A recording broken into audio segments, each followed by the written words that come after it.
And today, we're talking to a great Bahamian. We're talking to a great Bahamian artist, and a great Bahamian writer, and a great Bahamian mind, who I've actually never studied. I actually haven't partaken in any of Homie's pieces yet. Purely because I like to listen to people sing. Yeah. What? Did you say artichokes? Art box. Art box? Yeah. No. Oh, wait. The giant one where all the stuff is in it? Yeah. It's, over there. With a bunch of stuff piled on top. Let's see. Have I forgotten Homie's name? I know I haven't forgotten Homie's name. Hold up. Let's see. Oh! Okay. So we go here. And then... Oh, I can't share these anymore. There we are. Excellent. Boom. Perfect. Alright, cool. Dude is invited. But yes, we're going live with the Great Bahamian today. And so we're going to see how this works out. It might go horribly. It might go right. It's yet to be determined. And it's always to be determined because preparation is freaking boring. You don't get these fire sound bites from being prepared for the conversation. You just let the conversation happen. And things happen and things get said. And it's fun. Welcome. I'm using the nail file as a conductor's wand, Serene, and I'm also interviewing somebody. So, be careful about just popping up. I know, but I was just wondering. You can't just I wonder. gave that to you. It's not yours to give, Serene. You can't just give people other people's things. I didn't give it to you. That's not how ownership I didn't works. give it to you, give it to you. I gave it to you, as a But now, how's the owner of it supposed to know where it is because it hasn't been put back in its proper place? They just put it. I don't know where the proper place is because you gave it to me out of nowhere, Serene. Do I eat tofu? Sometimes. I haven't eaten tofu in a long time, but I can. It's an option. What's going on? What's his going on? As of now, nothing. But soon, many things. You're bored, aren't you, Serene? Not really. You're not? No, I was just wondering because, I was just a little concerned. Welcome. What's going on, bro? What's going Much on, man? good things. Howard, I didn't know you were Bahamian this entire time. I was what? Bahamian from the Bahamas. Oh no, I'm not from the Bahamas. I'm a broke kid from Southern California. What? You must have reposted somebody with the Bahamas flag. Were you in the Bahamas or something? No. I think I reposted somebody. Oh, that's what it would be then. Well, thank you for coming to the live. How did your upbringing and the place that you came from, how did that influence your work? Oh man, you're going to see a lot more of that with the Extraordinary Messiah because Void Beast is kind of more or less about fantasy stuff and everything, but Extraordinary Messiah is definitely more about how I grew up.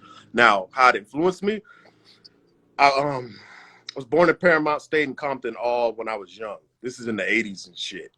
Well, I don't know if I can say it. Okay, just making sure. This is in the 80s and stuff. So I grew up when there was a lot of gangs and stuff like that. So I always tell people I don't get some of the stuff that folks talk about in like the comic community and stuff. Like I didn't grow up some of that way. So a lot of things growing up in Southern California, you can't say and act a certain way because California, especially Southern California, is known for pulling up and asking you why you did what you did. Like I grew up like that. It's like, hey, this and that happened. We're gonna have a conversation about that. Now it can go either way. It can be nice. I might slap the shit out you, or it can go a whole left. But these are the things that I had to grow up in, and I had to learn. And I was the oldest of it's like 9. I'm the oldest of 9 kids, but I actually at the time it was like 4 or 5 of us. So I always had to run around and protect my sisters, brothers, all that type of stuff. So I mean, all of that played a big part. So for the gang stuff, having to learn how to fight, I was always the quiet kid. I was the quiet anime watching kid and stuff like that. But I never got bullied for that. Like they would always talk to me about it. Even my cousins that was drug dealers and gang members, they would talk to us about it. But I never got bullied about that. I just got bullied for being quiet. It was like, oh, he ain't gonna do nothing because he quiet. then after a while it changed up, and so I had to let folks have it. So it's like, you ain't gonna be running over me. Plus I got a whole grandmothers and aunts, and like, you come here with your ass beat, I'm gonna beat you. So I'm like, okay, I gotta live with y'all. I gotta see y'all more than I gotta see these people out here. So in my art and stuff, well, not my art, but in my writing, I try to portray that as much as I can in The Extraordinary Messiah and stuff like that, where he has to go through this town and he has powers, but people see him and it's like, we know what you're trying to do, but you ain't as bad as you think you are, because you stick with your friends and we gonna test you. Yeah. So the heroes are testing him. It's like, he has a problem with the heroes because it's like, you guys don't come around here and help us the way you should. And then the people in his town still bother him because they try to make a name off of him, or they just feel like they better than him. So I put that a lot in that story. The other ones, it's a lot more fantasy stuff. It's a lot more fantasy stuff to where I'm just having fun with it. Thank you for that dichotomy. It's needed, and being similar, being effectively the quiet nerd, being a nerd, I never had a problem. Like, I was just be in class reading comic books and it wouldn't be an issue. But not talking to people, people's imaginations start going. And also that mystery causes people to project how they feel onto you sometimes. So because of that, people do test you and do some nonsense. Oh, and yeah. People do make suppositions or mess up relationships alternatively because they don't know what you're about ultimately. So thank you for actually putting that in something, because we don't get to see that. We either see like the completely quiet kid that's off in their own world, or we see like the popular person as an audience insert for how the writer felt or how the writer was. But rarely do we get that perspective. So thank you for that tremendously. How are you getting comics and how are you getting anime in the 80s where you lived? At the time, my mom would watch a bunch of that stuff. So she would, I don't know, I don't remember when at the time, because everybody started moving from Compton and stuff. They started giving everybody vouchers because they wanted to get people up out of Compton, because they were trying to change it up and stuff. So they started giving people vouchers to go to the Valley, San Bernardino, Upland, all that type of stuff. And so my family moved to Moreno Valley. And I don't remember how my mama was getting some of this stuff. So she would come on with VHS tapes. It would be like Kimba the Lion, all kind of other stuff, Astro Boy and stuff like that. And I'm like, oh, okay. But then it really started kicking in when I started watching stuff like Ronin Warriors, Dragon Ball, the original one, stuff like that. And then, like I always tell people, the one that really just clicked, because I watched like Gundam, Robotech, all of that was watching all of that stuff. But the one that really clicked was when I first seen Ninja Scroll. And I was like, wait, what's happening here? My mom was like, what do you got? Oh, I started watching stuff from Blockbuster at that time. Like, we were renting from Blockbuster when I got older. So that's when I first consciously knew where it was coming from. And I was like, and my mom was like, what do you guys got us watching? I was like, I don't know. I just picked it up. and so I was like, oh my God. And then she turned it off, and then she let me watch it by myself, because my sisters and everybody was like, my family was like, yeah, we're going to sit down and watch this. Because like I said, my mom would bring stuff in, and we would watch anime and all that stuff. But when she bought that one in, she turned that off. She was like, nope, nobody ain't watching that one. And then I got to watch it by myself, and I was like, oh my God, it just got progressively worse. And so, but I fell in love with it. And that's where I would get it from. So I would go to the store, and they would have like, I would just separate from my mom them and just go to the magazine section while she in the store. And so it was, whether it was Game Informer, Shonen Jump, all in magazines that were in the store and stuff, I would just stand there for like, because my mom would stay in the store for hours, like 2.5 hours. And I'd just stand there reading the stuff. I'd read and then I'd go to another section where they have the comic books on the aisle, and I would just stand there and read the comic books. And so that's how I found out a lot of my stuff. And my friend Adrian, his family had a bunch of anime. They had all kind of VHS tapes in there. It was from Street Fighter to, like I said, Robotech, all the Gundam stuff, Evangelion, everything. He had all of it. And so I would just go to his house and just watch all of it over there too. So that's why I always got a hold of my anime, manga, and stuff like that. Snap. So did anime have a bigger influence on you even in the 80s than comics did? That's a good question. I would have to say, yeah, now that I'm talking about it, because like I would read the comics and I would read the mangas and stuff too. But it was the anime always just stood out for some reason, and I think it was because of the whole um just the whole underdog story of it. Going back to what you were saying before, because and I like the way you broke it down too, because I don't I always like to know that there's an in between, because like you said, it was always quiet or popular. Me and my friends were never that. We were the guys that we played anime, we played RPGs. Like, all when we were growing up, it was always RPGs. We were playing RPGs and fighting games. That was the main two. We didn't play sports games. We weren't playing Madden. We weren't playing basketball games. We weren't playing none of that. It was RPGs and fighting games. And so we knew everybody, and we would talk about it. And it was that in between. So then we moved on, and it was just like, wait, let me ask you again. What was that question again? Because I went off again. No, it's all good. Tennis are good. We love tennis. Okay. So I was like, just to make sure, we were doing all of that. So it was like,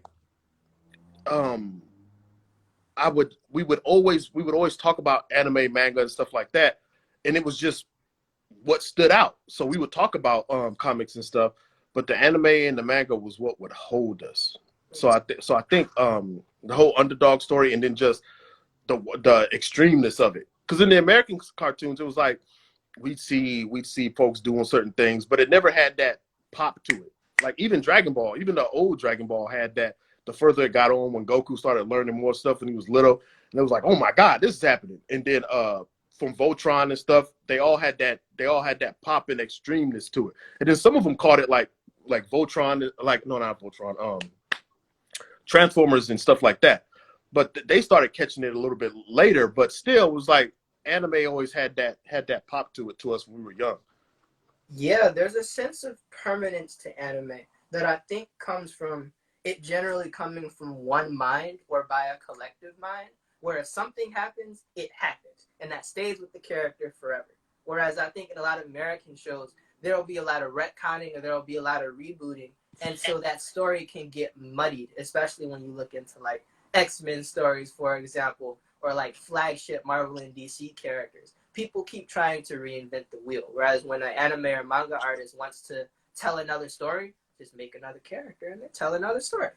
Yeah, and I think that's what made it consistent as well, because it was like we'd watch it, and then, like you said, it jump around. It's like Transformers, this is happening, this. It's like, what? Huh? Why? And then it's like, well, and then you got to make sense of it, and then you got to start projecting what you think it is. But it's like, in anime, it's a little bit more streamlined, and it's like this, and you're like, okay, I can follow that, and I think that helps with the connection to anime, because it's like you follow the story from the beginning to the end. The only way it's going to get changed up is if somebody adds some filler here and there, or if somebody decide to just really mess up the story. But because of the proximity to the actual writers and artists and stuff, it usually, for the most part, I ain't talking about all the time, for the most part, it stays consistent. And that's the thing about it, especially if you read like the mangas, because my mangas is JoJo's and stuff. Like I love JoJo's Bizarre Adventure. I got three that changed my life. It's like I tell people all the time, I got three. It's Ninja Scroll, Berserk, and then JoJo's Bizarre Adventure. Those three are the three that just, like, I watched them and I felt like a physical click in my brain. It was like, oh my God, Berserk did it to me when I first started watching it. I was like, oh, this is amazing. This is amazing. Okay, this is amazing. Then I got physically mad on the end, like at the very end, like I think it was like the fourth or fifth DVD of it. So at the end, everything happens. If you watch it, you know everything that happened. And I'm like, okay, I'm gonna go to Blockbuster and I'm gonna rent this last one. And I looked for it. The person was like, there ain't no another DVD. I'm like, and I looked at them in their face. I was like, you lying. I was like, it's in here somewhere. It exists. Like, I asked them, I've never done this in my life. I was like, have you seen it? Like, well, I have an idea. No, have you seen it? That ain't it. You ain't gonna tell me that's it. The person was like, it doesn't exist, sir. I'm like, you's a motherfucking lie. So I was just looking for it. And then I found out, I was like, oh, it don't exist. Oh, so then I started reading it. And so I'm like, okay, but that wasn't a problem. Then JoJo's was one of the ones where I had always watched it. I mean, not watched the anime or the manga and stuff like that. I had always knew about it here and there, because we would play the games in the arcades and stuff. It was a bowling alley we'd go to and we played the fighting game. Love that game. And I always knew of the characters.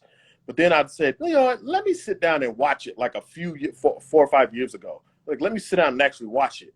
In the first season, I was just like, okay, I got it. And then I'm like, okay, I like this. Okay. But then the minute that Joseph popped up in the second part, I was like,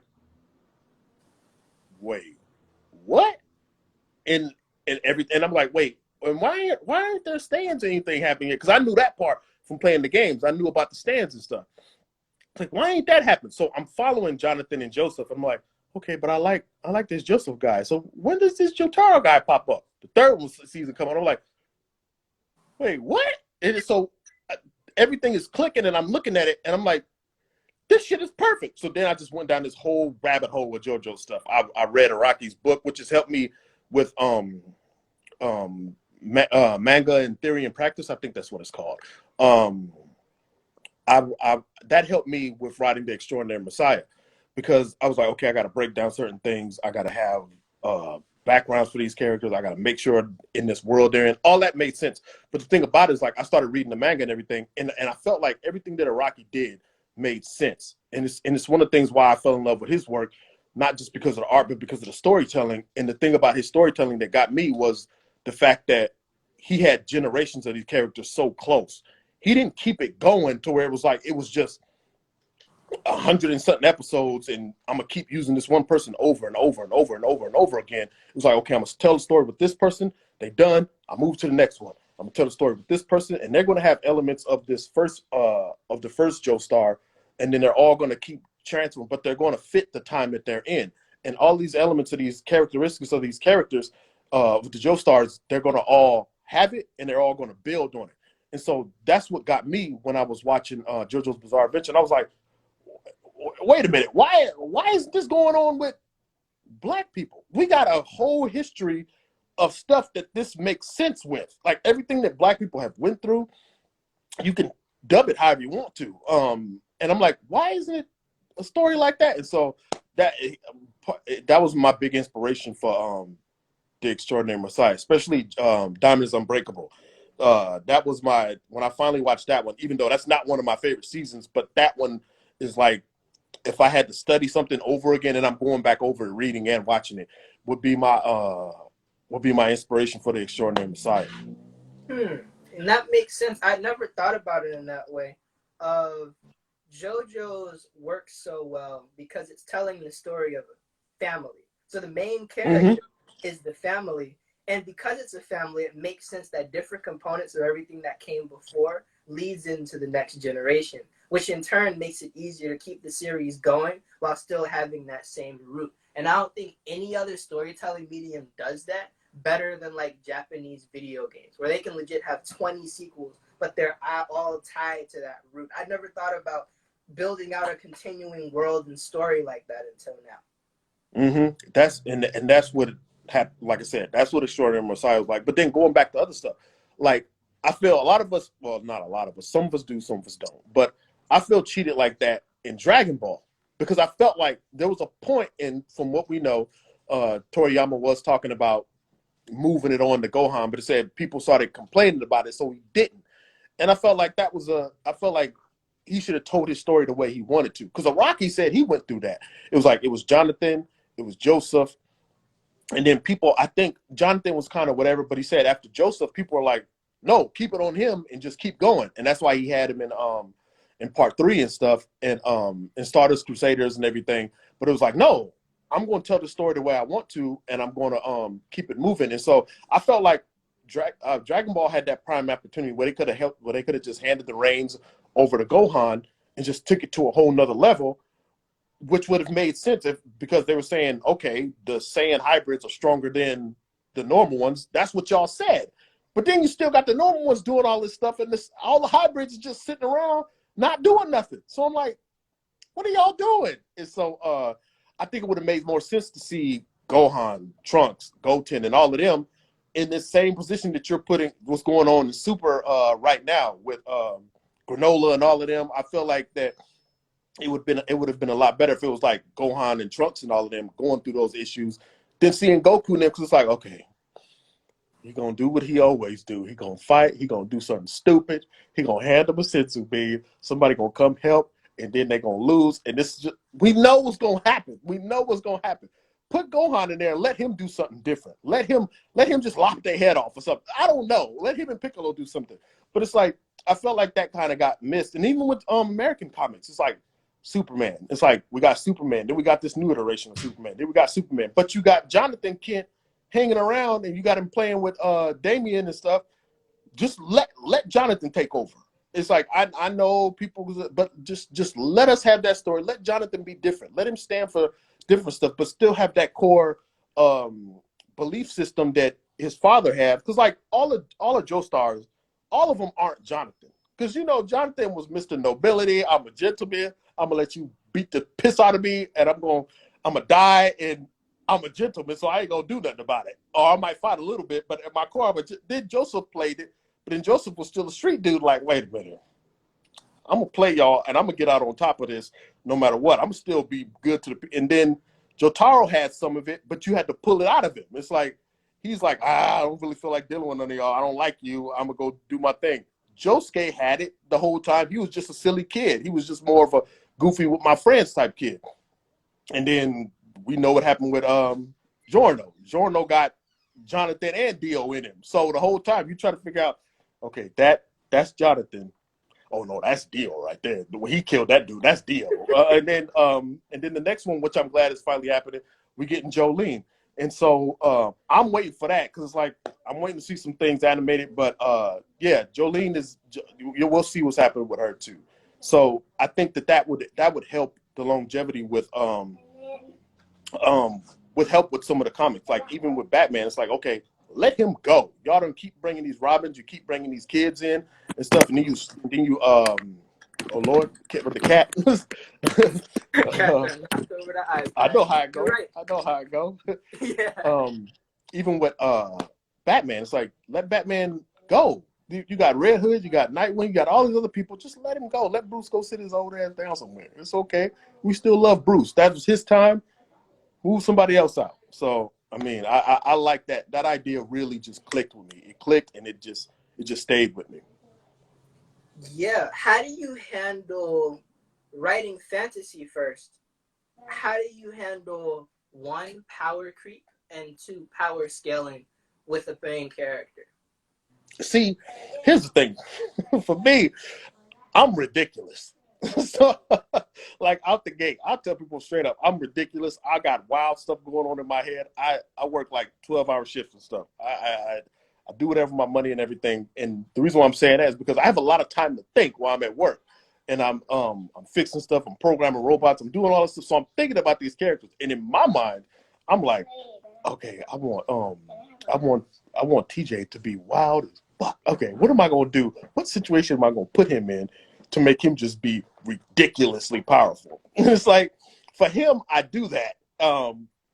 With Andre, it's a little different because he's a little bit more based in reality. But I don't really fight it right now because it's like I just want it to be. I like over the top stuff. As long as I can get it to make sense, I like over the top stuff. And I also feel like manga wise and stuff and everything, I don't feel like there's been a lot of black characters that got that treatment. They got that I'm a over the top world beater treatment. And that's kind of where I'm going with Void Beast. It's like this dude, I want him to be an over the top world beater or conqueror or destroyer, whichever way I'm gonna go. And the only way we see it is because we'll have characters that are like Superman archetypes and stuff here and there. So they may do it, but we don't get a lot of characters where it's just over the top.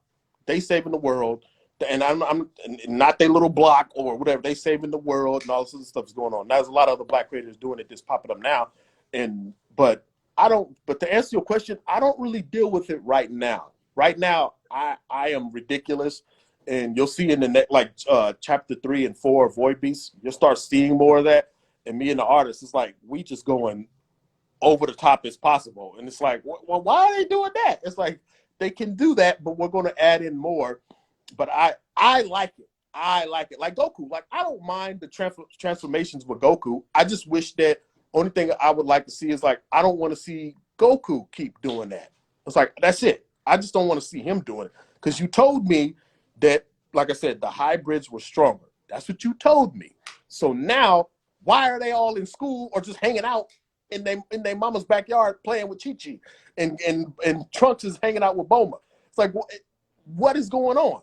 The hybrids are supposed to be stronger. They should do that. And I want to, like, I didn't even mind when Topo became that god of destruction stuff or started using the Hakai and everything. None of that bothered me. I'm like, okay, this is wild, but okay. I love Jaren. I was like, I don't care. I want him to tear up everything. Like, I like that. I don't mind that stuff. So I don't really join in on that one too much. I like it as long as we can make it make sense or something. I like it, because even with it's like, even in Demon Slayer, like Tanjiro go from this to this to this to this to this, and it's like, okay, he learning all this.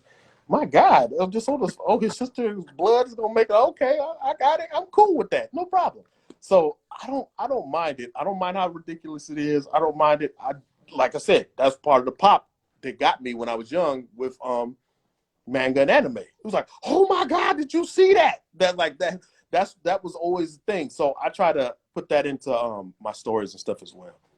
No, it's dope and it's needed, because we forget oftentimes, especially like being older now, that like our imaginations were captured in anime as kids, often because as kids we didn't see kids going hard in cartoons. They were generally either like, it's weird. I grew up weird. Basically, I grew up seeing freaking He-Man and Rocky and Bullwinkle and like the old Superman. Like, I was raised on like old cartoons from like the 60s. Yep, that too. Yeah. So as a result, all of my heroes were grown men. And then I saw Dragon Ball for the first time. I was like, oh, that's a boy with the Kamehameha. I saw him in the Kamehameha.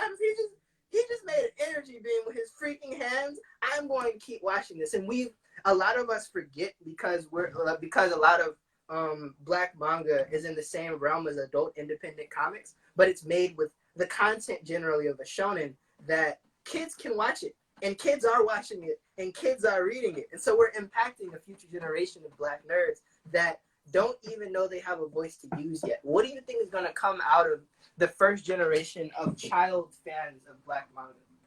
Shoot, we're gonna get some of the best stories that we've seen in years, because a lot of these young kids, they have access to everything, and like, I sell, like, when I go to cons, and I think that's what bothers me the most right now, is because I don't get to go to cons and stuff, and I love going to the Black cons. I love going to them, and because it's a thing where it's like everybody is so comfortable in there. And it don't have to be promoted as black or anything. It's just the atmosphere. Because, for instance, I don't care what nobody say. DreamCon is a Black con. Like everybody's accepted. Everybody comes there. All of that.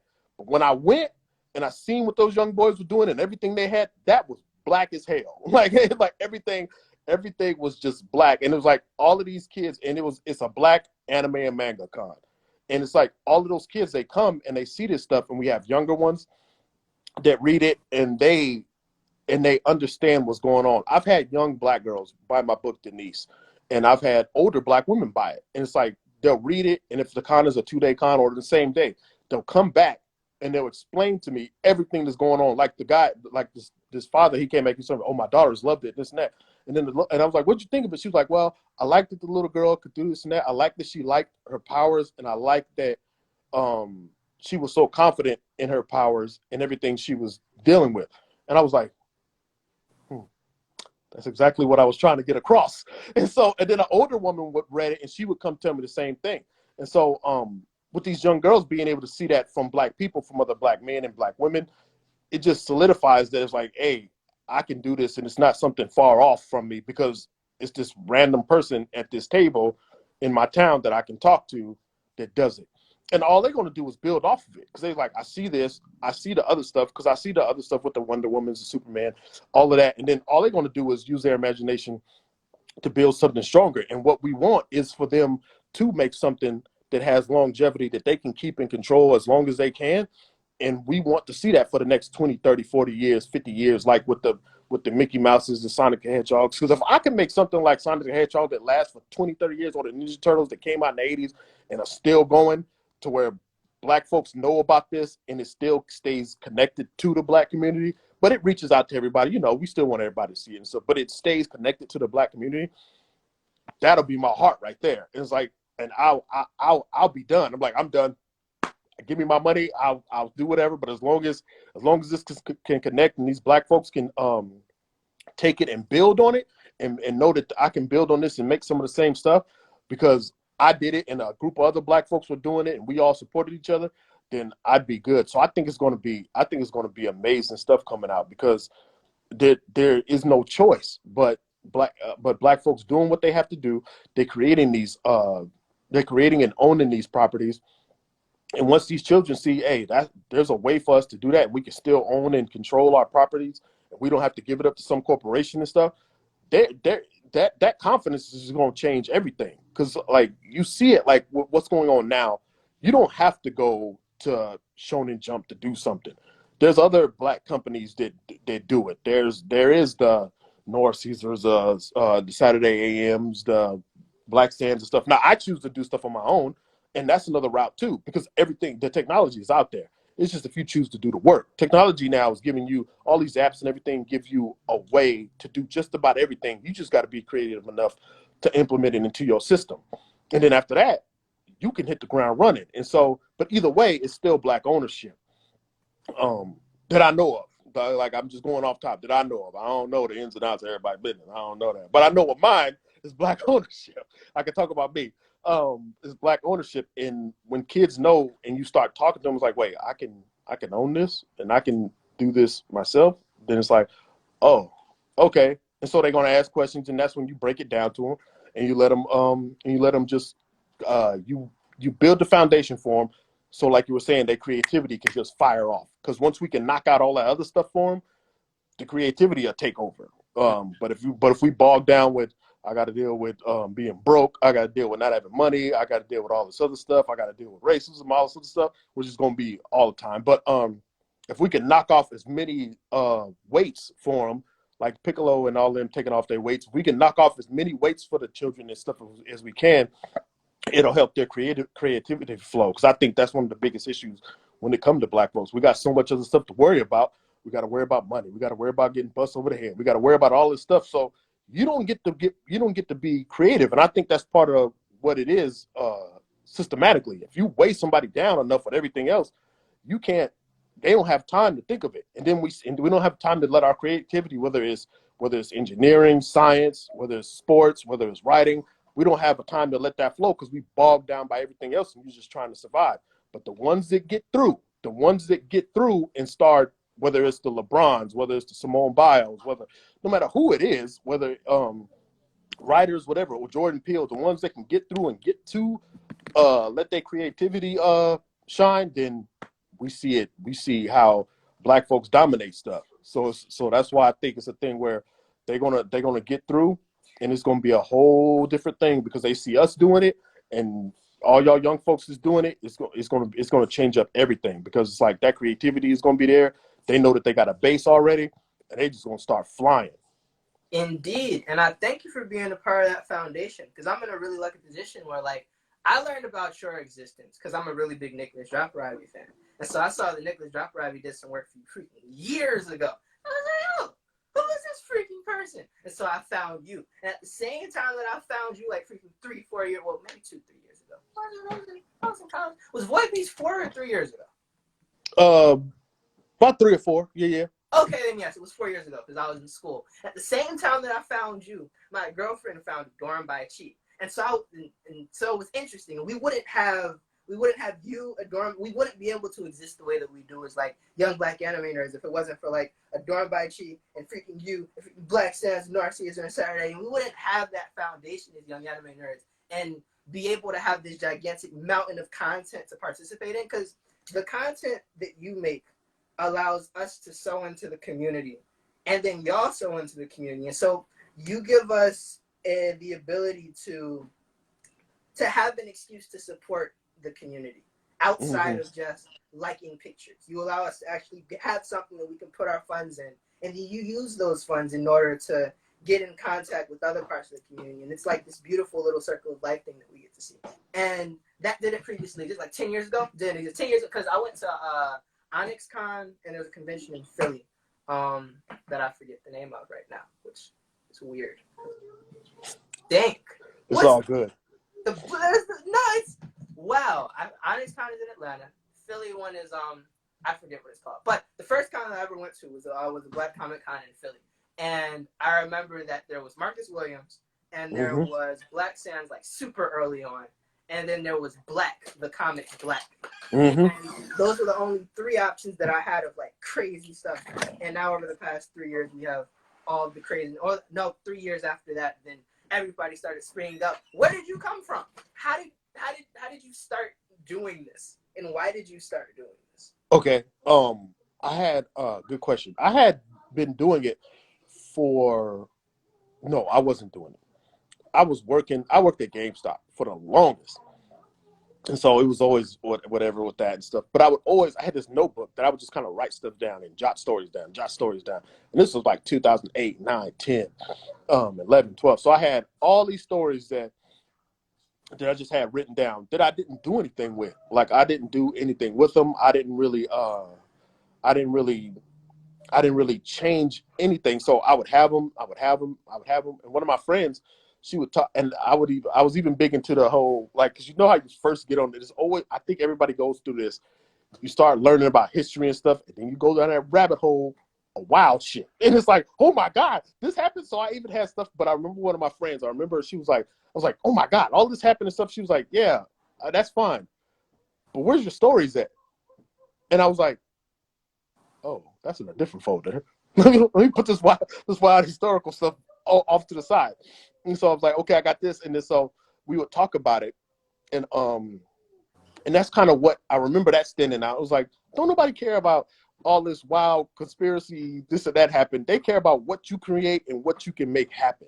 So now if you can make some stuff happen off of that, then more power to you. That's cool. But at the end of the day, it gets old and people want to know what you about and what you got in your heart and what you're willing to put out into this world. And so that was still 2010, 2012. And then finally, I think 2014, 15, I started doing whatever, and I was like, I'm gonna need help. So I would get up with people, and it would help me edit, help me get my thoughts straight and stuff. And then I went the ebook route. So about 2015, 16, I had released Void Beasts in an ebook, and it didn't have any pictures or anything like that. And then so when people would read it like off of Amazon and everything, they'd be like, is this a comic book? I'm like, no, it's not a comic book. It's just an ebook. They're like, oh man, his graphic novel. It's not a graphic novel. It's an ebook. Don't lie to people. I don't want nobody coming. And so I was like, ugh. And then so finally I was like, okay, I'm done. So I had been following. I wasn't done as in I'm gonna stop. I was like, okay, let me go ahead and start doing this. Let me start going that comic book route.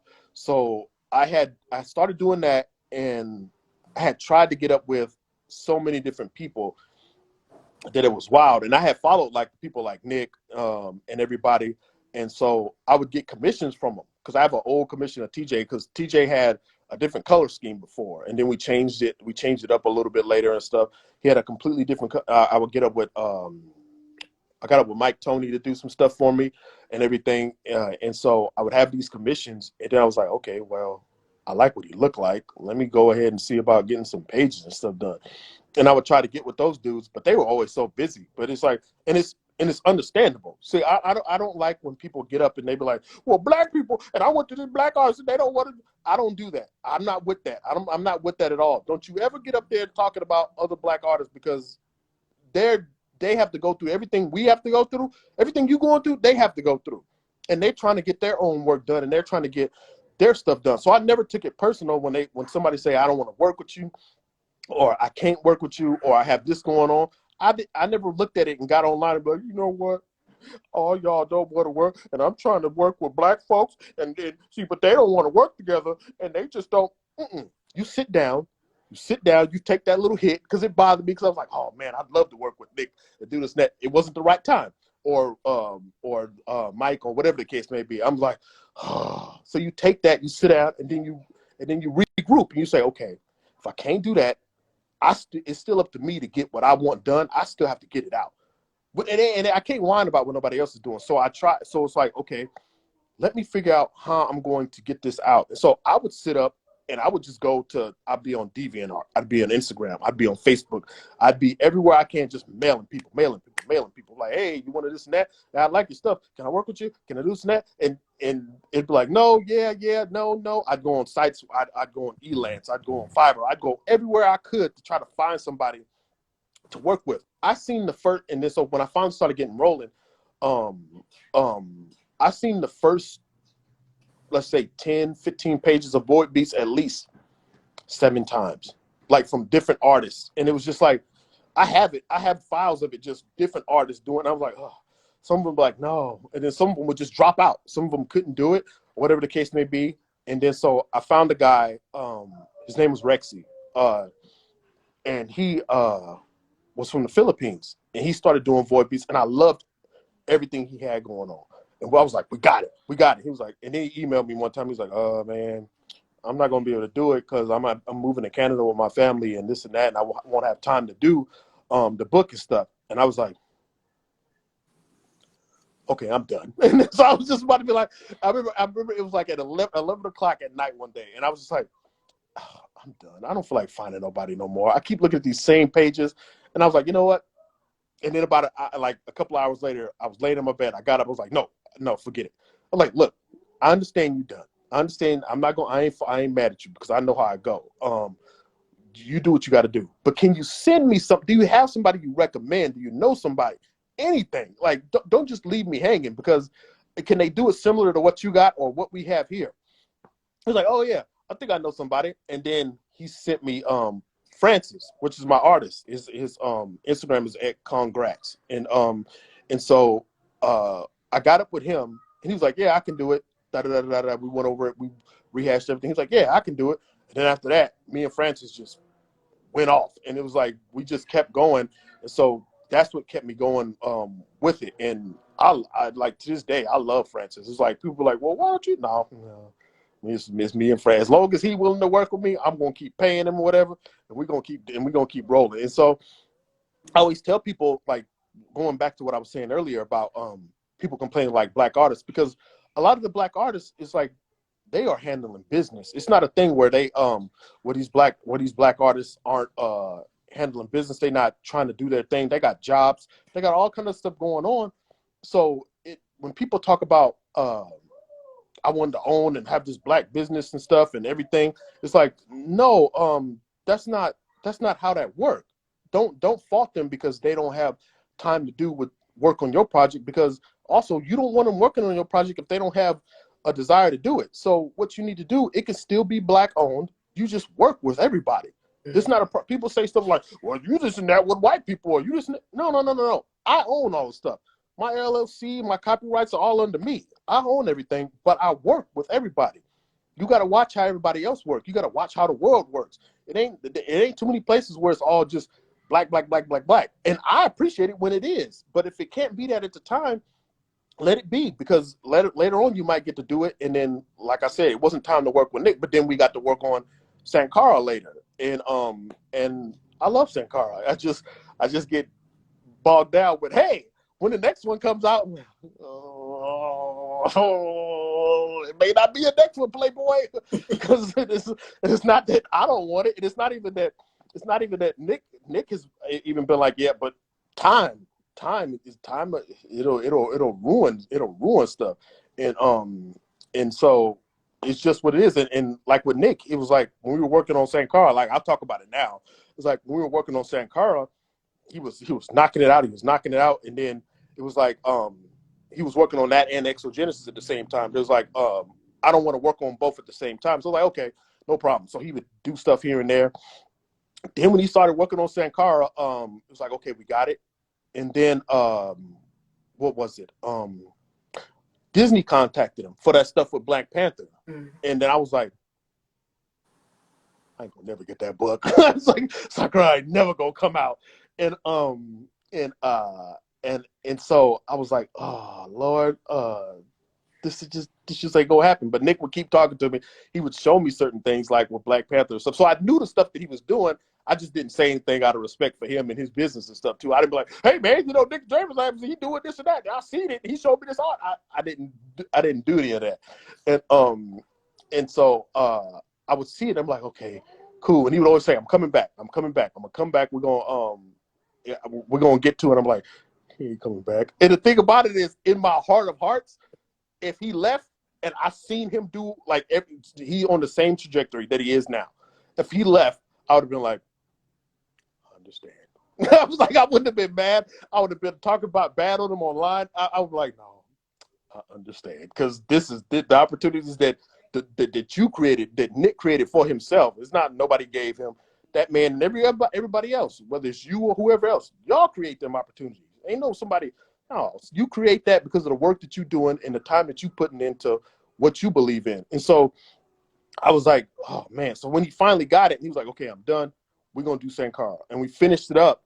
And so that's why when it comes to stuff with like Nick and certain other artists, I don't really play too kind when I see him going through the stuff and people talking crazy. I'm like, oh, I'm gonna have to jump in and talk my shit, because it's like, you're not gonna talk bad about that young man, because I know what he was going through. I talked to him and I know what he was going through, because we would talk and I would see it, and it was never he was lying, he wasn't capping, he wasn't playing games with me or nothing like that. And he kept his promise to me, because like I said, he could have left. It ain't like, what am I gonna do? People tell you that you got to have contracts and all that stuff, but at the level we at, am I really gonna pay money to go to court and do all this stuff? And the best bet I got is if I go through PayPal and I can get my money back. That's about it. But what I really care about is getting the project out. That's what I really care about. The money is whatever.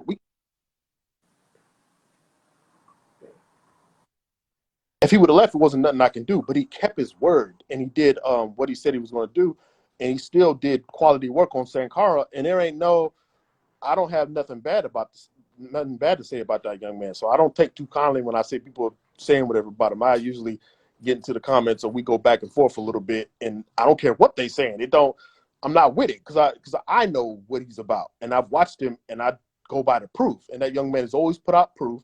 He's always showed and proved. So I don't play all that. Let me run my mouth about this dude. I don't play that, no matter what. Well, he did, and he said this and that about me, and he was mean. Shut the fuck up and keep it moving. In go in the bathroom, lick your wounds, and let it be what it is. If he said what he said about you, so keep it moving. But you ain't gonna be up here talking crazy in public about him, where I'm seeing it. And if I see you in public, I might have to grab you by your neck. So it's one of those things, because I'm big on loyalty and being honest with the people you're working with. And so, I mean, that's what it is, man.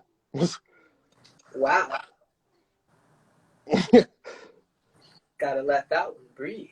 Snap. Yeah. That's freaking beautiful. And you're right. And I empathize, and I thank you for empathizing with artists as well. Because, like, I had to leave the Black artist community because I wasn't getting stuff done. Because the tricky thing about the Black artist community is that it can operate as an echo chamber, or you can end up misusing energy, because in wanting to make something that people like, you can miss opportunities. And also it's hard to build a proper foundation of ability and work ethic when you've gotten into a rhythm of making a certain type of art. So what a lot of people end up doing is they get really good at illustration, but if you look at the faces look the same. If you look at the poses, the same 10 poses. And if people are getting commissions, they don't care. But when you're trying to put together a comic book, you gotta make backgrounds on top of that. That's not a skill that a lot of people have, and that's not a skill a lot of people learn how to build, because $90 for commissions, you're knocking out 15 commissions a week. That's great money till somebody needs a comic book. And comics pay way better than illustration commissions do. But a lot of people don't want to build the ability to draw comics. And I think if people are going to become more sustainable artists, they're going to have to grow their ability to create comics and tell visual stories as well. Because often that visual storytelling component is the most important piece of being a comic artist. And it's the part that a lot of artists that are transitioning from illustrators to comic artists have the hardest thing adapting to. And so one, thank you for empathizing with artists, because that's huge. Two, thank you for speaking to the importance of ownership. And I guess the last thing would be, what are some lessons that working on your projects have taught you over these last few years?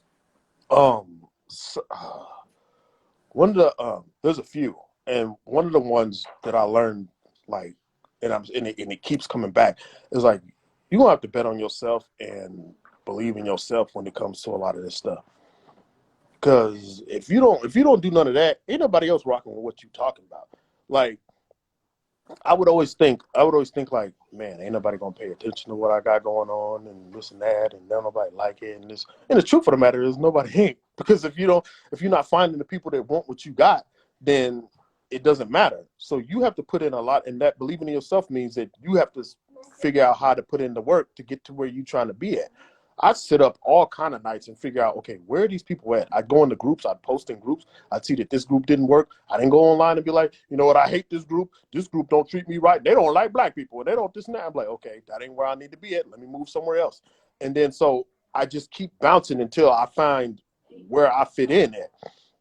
And so a part of believing in yourself, one of the things I'd also tell people, and this is just me, people can take it how they want to. You can take it how you want to. I build a lot of what I do off of getting people away from me. Like in my mind, and this may be the wrong thing, but I have a thing where it's like, if I can just keep the people that don't want me or don't want what I have away from me, I'm good. So I do stuff on purpose, like especially on my Facebook page and stuff. I do a lot of things on purpose. I do it on purpose. It's not like I posted it, but oh my God, I didn't think this was gonna happen. Why are people? No, I post it and I know what they're gonna do, and I know what they're gonna I know what's gonna happen. So if I can get them away from me, and I don't have to do, even business wise, even in the comic industry, if I can get them away from me, I don't have to worry about later on to where it's like, oh my God, Matt said this and that, and I don't know why he act. No. I want you to know who I am out the gate. I want you to know what I'm about, because I believe in myself and I'm betting on myself to be able to keep putting this work in, so that no matter what you do, if you don't like it, if you say I can't come to your event or I can't come to your little group online or whatever, that I believe in myself, that I know I'm gonna put in enough work that I can still get what I need without any of you. So if you don't ever invite me to your online meetups and groups, and y'all don't ever reference me, I still know that I'm off doing my thing and I can make it happen myself. And I don't need none of y'all help. I don't need you to support me. I don't need that, because there's a billion other people on this planet plus that I can deal with. So that's one of the things. And then what I also learned is it's important to do both ends. You have to be in person and you have to be online. Well, what's going on right now, it made it, I think, Kickstarters and stuff just went crazy because of the whole COVID thing, because we couldn't get to these people, us creators, other creators and stuff, in person. So online, it just started kicking off. And it was like people that weren't getting certain Kickstarters completed or whatever the case may be, now they're getting all kind of money on them and stuff. And it's because people are looking for that content. And if you got it, you put it out, people will come get it. But you also still got to have that base and know who they are. Then you got to be in front of people, because that teaches you how to talk about your product. That teaches you how to talk about what you have. You have to be able to say what you got in a couple of minutes, and then in at least a minute or so. Then you got to be able to talk to a group of people about what you have, because people are going to crowd around your table and you're going to get a little nervous, but then you still got to keep talking to all of them, because it's the same thing with I learned that at GameStop. It's like you start talking about a particular game, then it's going to be 5-6 people talking to you all at once. You got to spit off questions and then still get to, hey, you want to get this, because you know how to go. You go in GameStop, they're going to talk to you, they're going to say whatever. But then they always going to hit you with that, hey, you want to reserve or you want this Game Informer? You're going to get one of them. It's like, and if you don't get it now, I'm going to keep going at you. And that's the thing with your products and stuff as well. When you get in front of people, you got to be able to do that. And you can't just be sitting at your table, shoulders all in, looking crazy eyes, just looking around. I swear it was a guy at a table like that one time. I sat directly across from him. This man was I look at my table. I was like, "What's that man?" I'm calling that man Crazy Eyes. That's what I'm calling him. And so in my head, a couple of times he was Crazy Eyes, but he would just kind of sit. And then I went over and I talked to him. I'm like, "Oh yeah, I've been doing this for years." I was like, I was like, but it ain't going that well. I'm like, dude, I don't know what you talking about. I done made $500 in the last 3 hours. So I don't know what you talking about. And I'm new to this. But it's also how you handle yourself. You got to handle yourself in front of people and stuff as well. And then going back to the online part, you got to make sure that you capturing people's emails. You got to be able to give people something to draw them in. All of these things are important, but more than anything, it goes back to you believing in yourself. Because if you just out here talking about, I don't know why people don't buy from me and they don't like it and I'm having a hard time. It's like people play. Let me tell you something. The secret to what's going, one of the things I feel like is a secret that's going on in the world today. It's like people play that. Oh my God, that's so sad. Oh my God, why are y'all being like this? But they don't care. At the end of the day, they don't care. They cap online and be like, oh my God, this is so bad. We need to help them. They don't care because after a while, they're going to get tired of it. They're going to say, we helped you. We did this and that, and you still act like this. And they're going to turn to you just like the other ones. So at the end of the day, you need to make sure that you're building up your self-confidence, and that's only going to come from you accomplishing what you want. It don't matter how small or how big it is. You got to make sure that, hey, I believe in this, so I'm going to put this out there and I'm going to stand on it. And then when you know that you're willing to stand on what you believe in, you keep taking more steps on it. And then you start creating. Then you start putting out what you believe.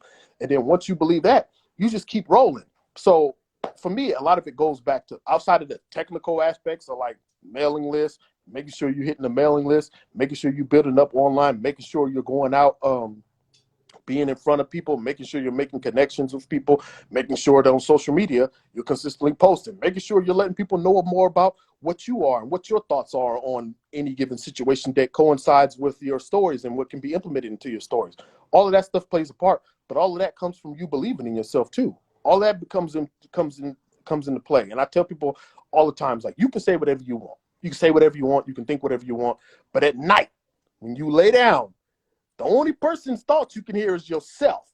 So you can say whatever you want, but if you hear it in your head and something's telling you, hey, you need to do this, that voice at night or whenever you're alone and that's the only voice you hear, you need to do whatever it's telling you. You need to figure out however to get there, and you need to believe in that voice because that's the one that's telling you I'm talking about good stuff. I ain't talking about the wild shit. Somebody be like, well, you told me, and the voice told me to stab myself in the stomach and to kill everybody else. I ain't talking about that. That voice, keep that voice somewhere else. That voice is bad. I was like, I go through it too. I'm not immune to it. But that's the voice that you need to make sure you cultivate and you let grow. So if it's something small, you're like, hey, let me just put this picture out. If I drew this or I wrote this, let me just get the art and do whatever, and I put this out. See how people go with it. Put this out, and you just keep building that confidence by knowing that, and you put it out there. And I think sometimes just posting it out in the world just builds it because you don't know who's going to see it. You don't know where it's going to go, but you took the time to create it, draw it, write it, get it done, and you put it out there. And you know it starts building that confidence to let you go into the other stuff as well. So I think one of the, like I said, the biggest things would be to believe in yourself and work on yourself the whole way through. And have confidence that you can do it. Not, hey man, I need to go here because if I go here, these people are gonna get me on, and it's gonna be great. It's like no. You got everything is out here for you to do yourself right now. Everything is out here. It don't matter if you say, well, I can't write. Use a dictation app. Go to Otter, download Otter, and start talking into it. And just talk. Just talk your whole story through, and then transfer that into a PDF or something. Clean it. Go to Google, clean it up, and then send it to somebody that can edit it, or you can edit it yourself, and then find the artist. Well, I can't find the artist. There's all kind of sites: Instagram, Twitter, DeviantArt, or whatever. Just mail folks. Go to Fiverr and find a little artist that'll say, "Hey, I'll draw you a page for $5. It may not look the way you want to, but if that's all you got, then you do what you got to do for the time being, and then flip that. And like you said earlier, you take that little money, and you circle it around to somebody else, and you keep it going. So it all comes to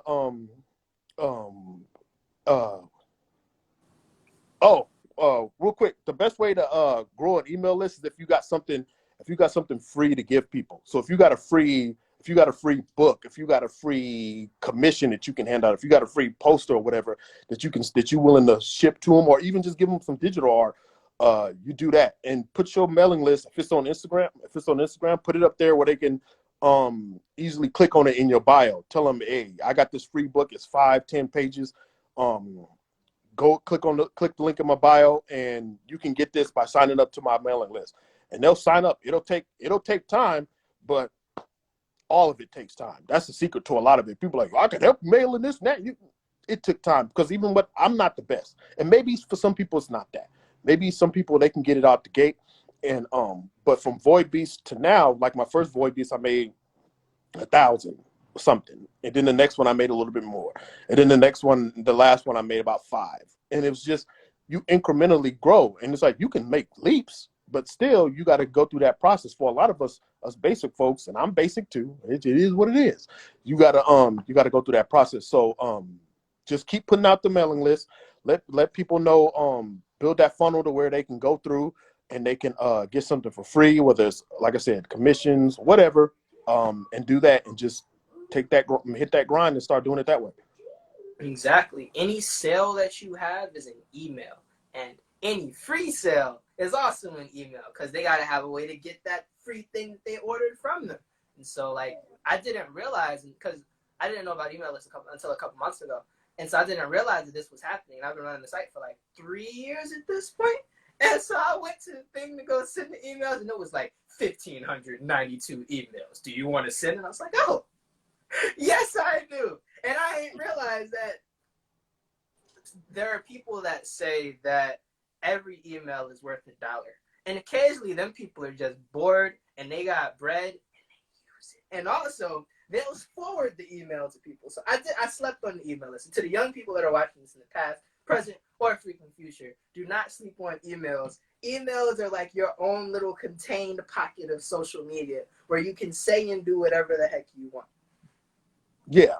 And to expand on that, the email list has been what saved me. Well, not necessarily saved me, but what kept me going for a lot. The two things that hit the most for me, like if I shared it with everybody, is my email list and Facebook, because I spent so much time on Facebook. And it's like, the people know me, and whether they tell me they support or not, they know it. They know me and stuff. But my email list is where I can beat that thing up and just send it. And it's like, I have a bunch of people on there, so they'll see it, they'll respond, they won't. And also the people on my email list spend more money than the people on Facebook. Like, they see it and they'll be like, okay, I'll get this. But the people on the email list is like 200, 300. And it's like, what? And it's like, and so you never understand. Also, exactly. That's what, yeah, Dewan, that's what I use it for. It's like, I keep everybody up on everything. I need to do better with it, and I will. But also with what I'm gonna tell people is like, and I learned this early on, is don't just focus on manga people when it comes to your email list and stuff like that. Please don't just focus on comics, manga people, and everything, because comic and manga people, they finicky. Because manga people, that if you just focus on them, they can go download manga. It's like, well, I can go download it, so I ain't gotta buy it. The people you need to focus on are people that like to read. Focus on readers. Don't just focus on, hey, they gotta be manga people. No. Focus on readers. Because if somebody just read novels, they'll still read your comic book. Now, they may like novels more than anything, but they may like the style. Like, if you got a supernatural action adventure manga or comic book, a person that reads supernatural action adventure novels will read that comic book too. So what you need to do is focus on readers. So if you need to go and make connections with people that write novels, talk to people that write novels, learn how to, because people that write novels, they are beasts when it comes to email and marketing and stuff. They are beasts. You'll see that same novel, whether it's a romance novel, whether it's whatever, you'll see it just getting knocked out the park to where they're just beating people over the head, whether through emails, through sponsored ads, paid for ads and stuff.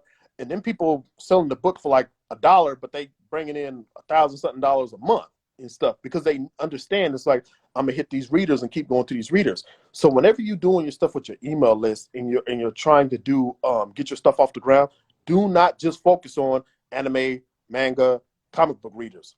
Focus on readers in general, because a reader wants just about anything. They may, and don't worry about the ones that don't want it. If they don't want it, they say, I don't want that, this and that. I'm like, oh, okay, I'm gonna keep it moving. I don't care about nothing you're talking about. Just keep it moving. Don't worry about it. No, well, you know, my story, and you should really give it. No, if they don't want it, let them come back, or whatever the case may be. You focus on the people that do.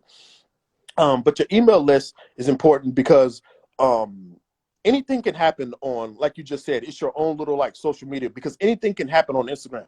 They can cut your shit right now. They can be like, I'm done. We don't want this guy out here no more. So then you're gonna be like, oh my God, I lost all my readers. I can't get to nothing. I don't know what to do. So then you're lost. Facebook can give me the boot. But your email list, as long as you got everything necessary to have in the email, you just send it to people and they either gonna look at it or they aren't. And then once you start learning that, you can move into doing more of the text-based software and stuff and everything. So that'll definitely help out and everything later. But emails is the way to go, because those people are the ones that open. You see the same people open them. You keep lists, you watch, you be like, okay, this person opens this person responds. Get them to respond back. Ask them a question at the end. Do something goofy. You'll be like, so what type of pizza is your favorite pizza? And it's like, just do something at the end. Just do something crazy. Because it's some of my email lists, people would catch on to it, like, I see what you're doing, but it's pepperoni. But it's like, they'll be like, I see what you're doing, to see if somebody read the email, and then they respond to it. Or you can ask them, what's your favorite story? You can ask them, hey, out of all of my stories, which one do you want to see me bring up next? And they'll tell you. They'll be like, okay, so I like this one, but I really want to see this one. So if I had a choice, I'd pick X story. And I got that. I would ask about that with like the Extraordinary Messiah and Void Beast. It's like, well, I want to see the Extraordinary Messiah next. That's what I want to see next. Or I'd like to see the story with this and that. So your email list is extremely important. And you can set that up to auto. That's all kind of stuff we go into later. But that email list is important. No matter what nobody talk about, it's important. Mm.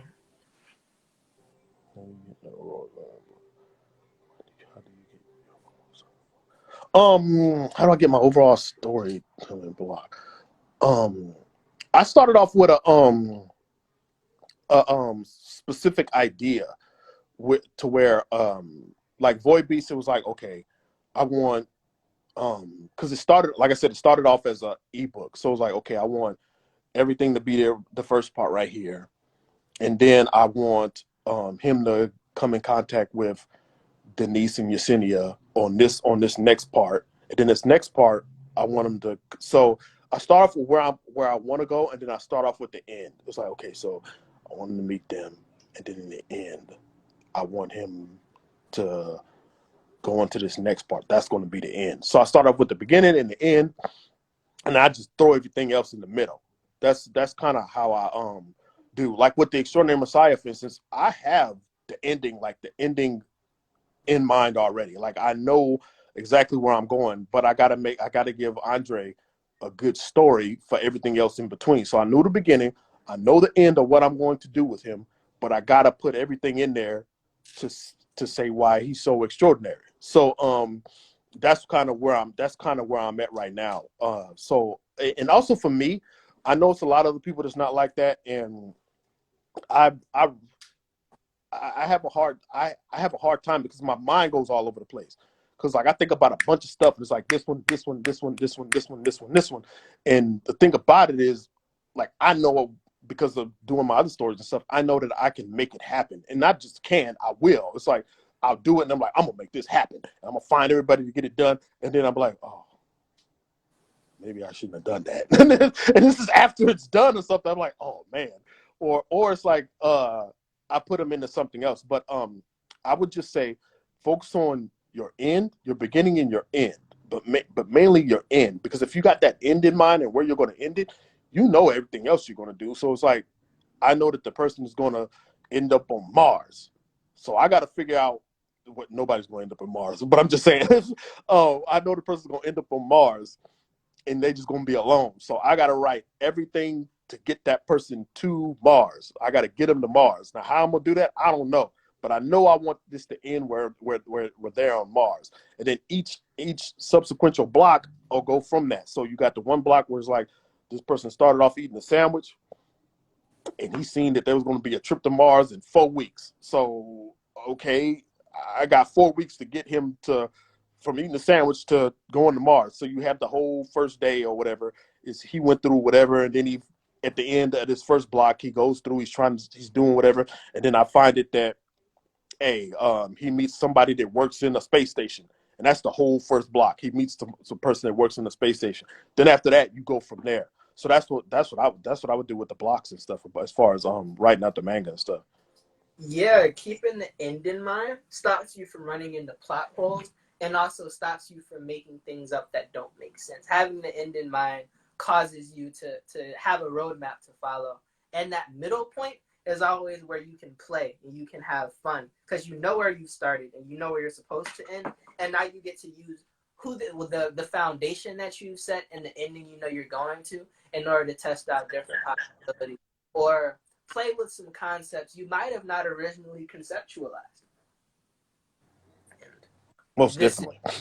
And it's good. It's good, homie, that you have written mad pages. I've also written mad pages. And beauty of not having them drawn yet and not drawing them is they can still be tweaked in editing. Last question, what is your editing process like? How long does it generally take you to finish a script if you do make scripts?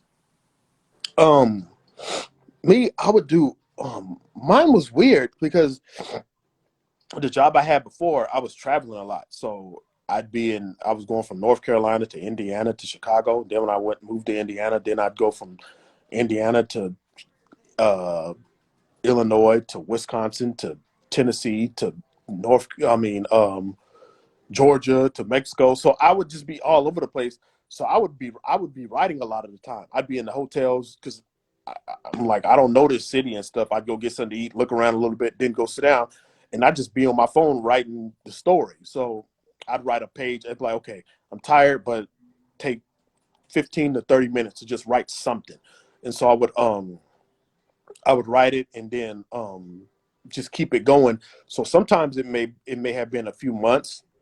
Uh, Sometimes it may have been a year for certain stories because some of them I'll start writing and then I'll sit down and then I'll go off, or some I'll write out, and then I'll send it off to my editors or people and my co-writers, and then they'll help out with the other stuff. But a lot of the stuff, it all depends. But I would say the Extraordinary Messiah, since that's the one I always say I'm not letting anybody else touch this. I'm not, no co-writers, no nothing. But I would get certain help with it, but it was like, okay, but I would always write it out myself. So that one would usually take probably about 2 or 3 months or whatever, and then I'll get I'm getting better about getting better editors and stuff like that. So yeah, about a couple of months or so. But that's because like working and everything, and just like everybody else, I'm trying to get to the point where I don't have to work, so I can focus more on my writing and stuff, because I know that if I can focus more on it, I can knock out stuff a lot faster and everything too. Even though I can get stuff out fast now, people's like, "Oh, how do you do it?" Because I pay my people, and I knew that I was going this road. Like I said, I knew what I wanted my end to be. Even in real life, I knew what I wanted my end to be. So I took things that led to that, and which paid me the money that I can pay people, and I don't have to worry about like, oh man, I can't pay for my art or this. I don't have the money for that. And like, no, I knew where I was going. So I purposely did things from the beginning to get me to that point. But yeah, about a couple of months, about 2 or 3 months when I'm working and stuff like that. But if I'm really just sitting down and doing it, I can knock them out in like a couple of days, and then just get them out, and then just get them out to like editors and stuff like that. I can knock them out pretty quick. That's freaking dope, and it's the power of focus. Well, a lot, because I'm like you, where like my mind works in a lot of ways, and so like even if I'm literally writing one story, I'm thinking of 10, and all of my stories take place. Like I can't have stories that are in similar worlds because then they'll bleed. So all the stories have to be in very different places, and all the characters have to be very different people with different arcs and stuff. And so if I concentrate all of that focus into one thing, stuff happens really fast. Or drawings get done really fast. Or concepts get knocked out super fast. But because life exists and I generally don't have the luxury of being able to sit down and do one thing for an extended period of time, things tend to take time. But learning to take time is important. And once you can learn to take your time on things, I think it's like when Kendrick Lamar has the ability where if he wants to, he can freestyle an entire song. But he can also sit down and break down the pieces of the song that he wants to make. And there's a time difference, but the quality is the same because depending on the use that he has, he makes things. So thank you for freaking coming to the live. Thank you for dropping these freaking gems. Thank you for being available and sharing and opening your mind to us. It means the freaking world, dude. Like, again, you are a part of my foundation, and it's dope to be able to listen to you speak. No problem, man. I thank you for even having me or even putting me up there like that, because I'm still trying to get to where I'm trying to get. So even considering me, I take that as respect, man. I appreciate it. So I thank you for having me and letting me talk to your people and everybody that asked me questions. Hopefully I answered them and they made sense and stuff, because I have a tendency to be all over. Like I said, I'm all over the place, y'all. I tell people all the time, I ain't shit, and I mean, and I mean it in the term of I'm amazing. I'm an amazing person. I know I can make stuff happen, but at the end of the day, I ain't better than nobody else and stuff. And I'm a wild dude, and I will do some trifling shit just like everybody else. I'm no better than nobody else, and I'm not above it. But I always try to be better and do what I can and be honest as I can with people and be loyal to people that treat me the right way. So, man, I appreciate you having me for sure. Hey, much love to the people that came today. Thank you for coming to the Juaso Live. You could have been anywhere in the world, but you were here with us, and we thank you for it. So, peace. All right. I'll holler at you later, man. Indeed.